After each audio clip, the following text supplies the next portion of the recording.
বাংলাদেশ পাকিস্তান দ্বিতীয় ওয়ানডে ম্যাচে একটা বিতর্কিত ঘটনা ঘটেছে, কিছুটা অস্বাভাবিক। মানে এরকম ঘটনা আমরা খুব একটা ক্রিকেট মাঠে সচরাচর দেখতে পাই না। মেহেদী হাসান মিরাজ যেইভাবে পাকিস্তানের সালমান আলী আগাকে রান আউট করলেন, সেই ঘটনার কথাটা বলছি। আসলে কি ওটা রান আউট হয়েছে, জেনুইন রান আউট হয়েছে, নাকি সেইটা স্পিরিট অফ ক্রিকেটের বিপক্ষে গিয়ে রান আউট হয়েছে? জেনুইন রান আউট হয়েছে কিনা আসলে এই প্রশ্নটা করাটাই ঠিক না, কেননা রান আউট হয়েছে। আপনি যদি বাই বুক ধরেন, ক্রিকেটের ব্যাকরণ যদি মানেন, ক্রিকেটের আইন কানুন যদি হিসাবে ধরেন, তাহলে তো অবশ্যই সেটা রান আউট হয়েছে। সো এই প্রশ্নটা অবান্তর যে জেনুইন রান আউট হয়েছে কি হয়নি। প্রশ্ন যেটা হওয়া উচিত সেটা হচ্ছে গিয়ে এই রান আউটটা কি আসলে ক্রিকেটীয় স্পিরিটের বিপক্ষে গিয়ে হলো কিনা। মেহেদী হাসান মিরাজ বাংলাদেশের ক্যাপ্টেন, আউট অফ ডেসপারেশন থেকে তিনি ওই কাজটা করলেন কিনা, যেইটা আইন সিদ্ধ কিন্তু ক্রিকেটের স্পিরিট বিরোধী। আমার একটা খুব সিম্পল আর্গুমেন্ট এই জায়গাটাতে রয়েছে, আমার সঙ্গে আপনি এটা মিলিয়ে নিতে পারেন। নট নেসেসারিলি যে আমার সঙ্গে আপনার একমত হতেই হবে তা নয়, কিন্তু আমার আর্গুমেন্ট আপনি শুনে দেখতে পারেন। ঘটনাটা ঘটেছে ইনিংসের 39তম ওভারে, যখন মেহেদী হাসান মিরাজ বোলিং করছিলেন। পাকিস্তান তখন তাদের ওপেনিং পার্টনারশিপে 100+ একটা জুটি হয়েছে, তারপরে খুব দ্রুত 3টা উইকেট হারিয়ে ফেলেছিল। সেইটা সামাল দিয়ে আবার সালমান আলী আগা এবং মোহাম্মদ রিজওয়ানের আরও একটা 100+ পার্টনারশিপ হয়ে গিয়েছিল। বাংলাদেশ তখন ডেসপারেটলি উইকেটের জন্য সার্চ করছিল, যে কোনোভাবে বাংলাদেশের উইকেট নিতে হবে, তা না হলে পাকিস্তান তো থ্রেট করছিল যে 300+ বটেই, সেইটা 330-340 রানও না এই উইকেটটাতে হয়ে যায়। ওই সময়টাই ঘটনাটা ঘটে, সালমান আলী আগা তিনি রান আউট হয়ে যান, মেহেদী হাসান মিরাজ তাকে রান আউটটা করেন। ঘটনাটা কি ঘটেছে সেটা আমার ধারণা, মানে যারা এই আলোচনাটা শুনছেন তারা দেখেছেন। তারপর আমি যে জিনিসটা একটু রিক্যাপ করি, যদি সেটা হচ্ছে গিয়ে বোলিং করছিলেন মেহেদী হাসান মিরাজ, ব্যাটিংয়ে ছিলেন মোহাম্মদ রিজওয়ান। তার ব্যাট থেকে আসা বলটি এই মিড অনের দিকে যাচ্ছিল, সেই সাইডেই ছিলেন নন স্ট্রাইকিং এন্ডের ব্যাটসম্যান সালমান আলী আগা। যখন রিজওয়ানের ব্যাট থেকে ছুটে আসা বলটি এই দিকে আসে, মেহেদী হাসান মিরাজ দৌড়ে গিয়ে সেইটা বলটা ঠেকানোর চেষ্টা করেন এবং তার পায়ে লেগে বলটা ঠেকে যায়। মিরাজ এবং সালমান আলী আগা মোটামুটি একসঙ্গেই হয়ে যান ওই জায়গাটাতে। মিরাজের পায়ে লেগে সেইটা সালমান আলী আগার প্যাডে লাগে, বলটা তার ব্যাটেও লাগে। এরপরে পাকিস্তানের ব্যাটসম্যান একটু নিচু হয়ে বলটা তুলে দেওয়ার চেষ্টা করছিলেন মিরাজের দিকে। মিরাজ তখন তার আগেই বলটা হাতে নিয়ে, সালমান আলী আগার আগেই বলটা তুলে নিয়ে তিনি নন স্ট্রাইকিং এন্ডসের বেলসটা ফেলে দিলেন, স্ট্যাম্পের দিকে ছুড়ে মারলেন। ডিরেক্ট থ্রোতে হচ্ছে গিয়ে আন্ডার আর্ম থ্রোতে সেটা হচ্ছে গিয়ে বেলসটা পড়ে গেল এবং আউটের অ্যাপিল তিনি করলেন। পাকিস্তানের ব্যাটসম্যান সালমান আলী তিনি হচ্ছে গিয়ে ভিজিবিলি খুবই শকড ছিলেন এবং সেই জায়গাটাতে তিনি খুবই বিস্মিত হয়েছেন, ক্ষুব্ধ হয়েছেন, ক্রুদ্ধ হয়েছেন। তিনি তার গ্লাভস ছুঁড়ে ফেলেছেন, বেরিয়ে আসার সময় আমি দেখছি হেলমেটও ছুঁড়ে ফেলছিলেন। কারণ ওই যখনই ঘটনাটা ঘটেছে, আম্পায়ার যখন সেটা টিভি আম্পায়ারের কাছে রেফার করলেন, সাথে সাথে তিনি জানেন যে তিনি আউট হয়ে গেছেন, কেননা তিনি ক্রিজ থেকে তখন অনেক বাইরে রয়েছেন। এখন ওই জায়গাটাতে মিরাজের প্রতি তিনি তার ওই ক্ষোভের জায়গাটা দেখাচ্ছিলেন। মিরাজ তার আর্গুমেন্টটা প্লেস করছিলেন যে কি কারণে তিনি এই রান আউটটা করেছেন এবং এই জায়গাটাতে কেন তার এই কাজটা তিনি করেছেন, সেটা মিরাজের মতো করে বলছিলেন। সালমান আলী আগা তিনিও হচ্ছে গিয়ে এই জায়গাটাতে খুবই ক্ষুব্ধ হয়েছিলেন।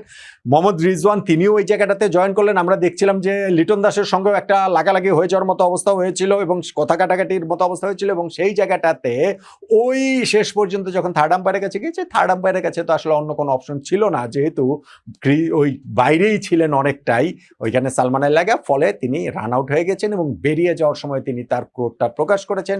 হেলমেট ছুঁড়ে মেরেছেন তিনি, গ্লাভস ছুঁড়ে মেরেছেন তিনি, খুবই হতাশ হয়ে রাগে গজরাতে তিনি ড্রেসিং রুমে চলে গেছেন পাকিস্তানের সালমান আলী আগা।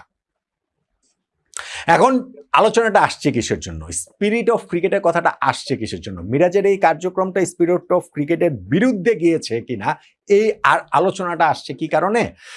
কেননা বলটা যখন মেরেছেন ওইখানটাতে মোহাম্মদ রিজওয়ান পা দিয়ে সেইটা ঠেকালেন মেহেদী হাসান মিরাজ, মিরাজের পা থেকে সেইটা সালমান আলী আগার প্যাডে লেগে তার ব্যাটেও লাগলো। সালমান আগা ওইখানটাতে তার রান হওয়ার কোনো চান্স নেই, তিনি বরং বলটা মিরাজকে তুলে দিতে গিয়েছিলেন। মিরাজ তার আগে বলটা তুলে ওইখানটা হচ্ছে গিয়ে আন্ডার আর্ম থ্রোতে যেহেতু হচ্ছে গিয়ে বেলস ফেলে দিয়েছেন, সেই কারণে তো তিনি আউট হয়েছেন। ফলে এখানে তো রান নেওয়ার কোনো চেষ্টাটা তিনি করেন নাই পাকিস্তানের ব্যাটসম্যান মিরাজ। তাহলে তাকে কি কারণে, তাকে তো বলটা তুলে দিতে গিয়েছেন, তাকে কি কারণে আউট করলেন? এই কারণে স্পিরিট অফ ক্রিকেটের বিরুদ্ধে এটা গিয়েছে কিনা সেই আর্গুমেন্টের জায়গাটা আসছে। এবার আমি নিজে কিন্তু খুবই প্রাচীনপন্থী মানুষ, আমি স্পিরিট অফ ক্রিকেটের খুবই পক্ষের লোক। আমি যেমন হচ্ছে গিয়ে আপনার ওই যে মান কাটিং যে আউট, এটার খুবই বিপক্ষের লোক। আমি যেমন হচ্ছে গিয়ে ওই কি বলা চলে যে টাইম আউট, আমি খুবই বিপক্ষের লোক। আমি ধরেন হচ্ছে গিয়ে ওই যে অবস্ট্রাক্টিং দ্য ফিল্ড, আমি বিপক্ষের লোক। কিন্তু এইখানে যেই ঘটনাটা ঘটেছে, সেই ঘটনাটা আমরা যদি একটু, আমি বলছিলাম আমার একটা আর্গুমেন্ট রয়েছে, সেই আর্গুমেন্টটা যদি আপনি একটু ভেবে দেখেন, তাহলে কি এটা স্পিরিট অফ ক্রিকেটের বিপক্ষে গিয়েছে কিনা সেটা আমাকে একটু বলেন তো দেখি। ধরেন মোহাম্মদ রিজওয়ানের যেই বলটা, সেই বলটাকে তিনি যেভাবে মেরেছেন, মিরাজের দিকে গিয়েছে স্ট্রেট, সেভাবেই মারলেন, সেভাবেই গেল, সেই পেসেই গেল। কিন্তু যেটা বলটা যেখানে যাচ্ছিল হচ্ছে গিয়ে মিডনের দিকে, সেইটা না গিয়ে ধরেন মিড অফের দিকে যাচ্ছে। মিডনের দিকের এই সাইডটাতে, মানে মিরাজের ডান পাশে যে ছিলেন সালমান আলী আগা, সেদিক দিয়ে না গিয়ে বাম পাশ দিয়ে এই বলটা এই স্পিরিটে এইভাবেই আসলে আসছিল। মিরাজ ঠিক একই রকম ভাবে ডানে ঝাঁপিয়ে, মানে ডানে লাফিয়ে পড়ে তো তার ওই যে পা দিয়ে বলটা ঠেকেছেন, তা না করে তিনি বামে ধরেন হচ্ছে গিয়ে বলটা ঠেকালেন। সালমান আলী আগা ডান পাশে রয়েছেন, তিনি ঠিক ওরকম ক্রিজের বাইরেই রয়েছেন। মিরাজ তো তাকে ঠেলে ধাক্কা দিয়ে ক্রিজের বাইরে ফেলে দেয়নি, তাই তো?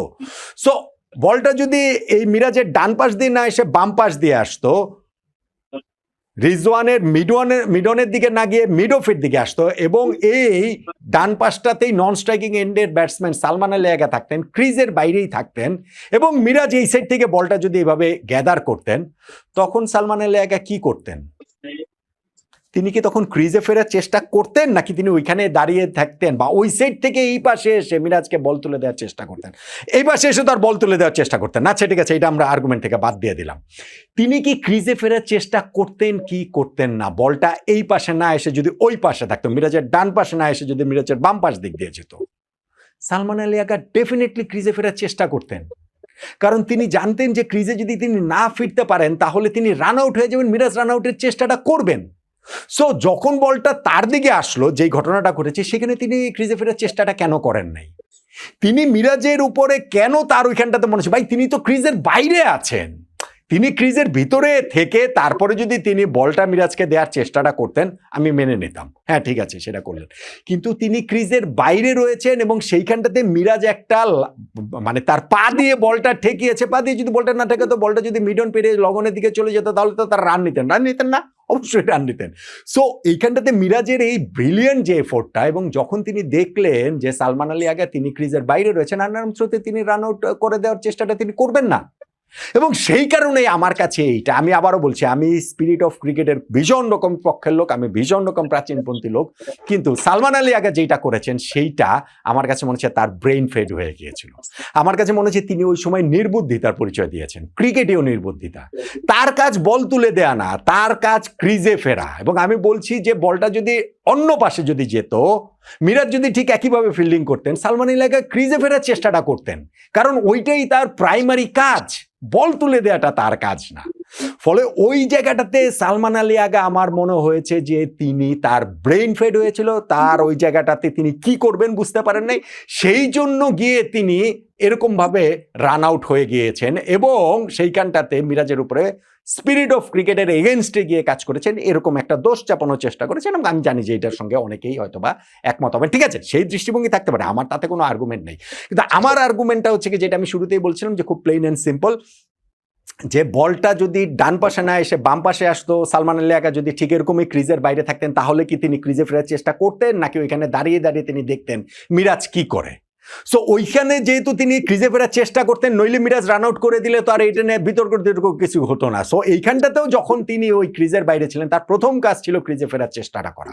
সেই চেষ্টা যে তিনি যখন করেন নাই, তখন আমার কাছে মনে হয় যে এটা ঠিক স্পিরিট অফ ক্রিকেটের এগেনস্টে কিছু না, বরং আমার কাছে মনে হয় মেহেদী হাসান মিরাজ এই জায়গাটাতে ভীষণ রকম একটা উপস্থিত বুদ্ধির পরিচয় দিয়েছেন। তিনি যখন বলটা ফিরিয়েছেন এবং তিনি দেখতে পেয়েছেন যে সালমান আলী আগা বাইরে রয়েছেন, ফলে তিনি হচ্ছে গিয়ে রান আউট করার সেই চান্সটা নিয়েছেন। এইটা যে তাদের 109 রানের জুটি হয়ে গিয়েছে বা 100+ জুটি হয়ে গেছে সেই কারণে করেছেন তা নয়। এইটা যদি ধরেন হচ্ছে গিয়ে শুধু 9 রানের জুটি হলেও এই জায়গাটাতে মিরাজ এই কাজটা করলে আমি বলতাম যে না, তিনি এই জায়গাটাতে তার উপস্থিত বুদ্ধির প্রমাণটা দিয়েছেন। স্পিরিট অফ ক্রিকেটের এগেনস্টে যে কিছু করেছেন আমার কাছে সেইটা মনে হতো না, এবং সার্টেনলি এই ক্ষেত্রে আমার কাছে সেইটা মনে হয়নি। বরং পাকিস্তানিরা এই জায়গাটাতে ওইখানটাতে তারা তেড়ে ফুঁড়ে মারতে গিয়ে ওই ওভারে রিজওয়ানও আউট হয়ে গেছেন, ফলে তাদের স্কোরটা আর অত বড় হতে পারেনি। তারা বরং এই ছোট ছোট ঘটনাগুলোর মোমেন্টে যেভাবে রিয়্যাক্ট করা দরকার ছিল, ক্রিকেটীয় যে স্মার্টনেসটা দেখানোর কথা ছিল, সেই স্মার্টনেসটা তারা আসলে দেখাতে পারেননি। বরং ওই স্মার্টনেসটা মেহেদী হাসান মিরাজ দেখাতে পেরেছেন বলেই আমার কাছে মনে হয়। এবং সেই কারণে আমি বলছি এইটা against the spirit of cricket আমার কাছে সেটা মনে হয় না, বরং আমার কাছে মনে হয় এইটা মিরাজের উপস্থিত বুদ্ধি, বাংলাদেশের ক্যাপ্টেনের, এবং সেইটাতে হচ্ছে গিয়ে যেই স্মার্টনেসের পরিচয় দিয়েছেন সেই জায়গাটা থেকে হচ্ছে গিয়ে বাংলাদেশ এখানটাতে ওই উইকেটটা পেয়েছে বলে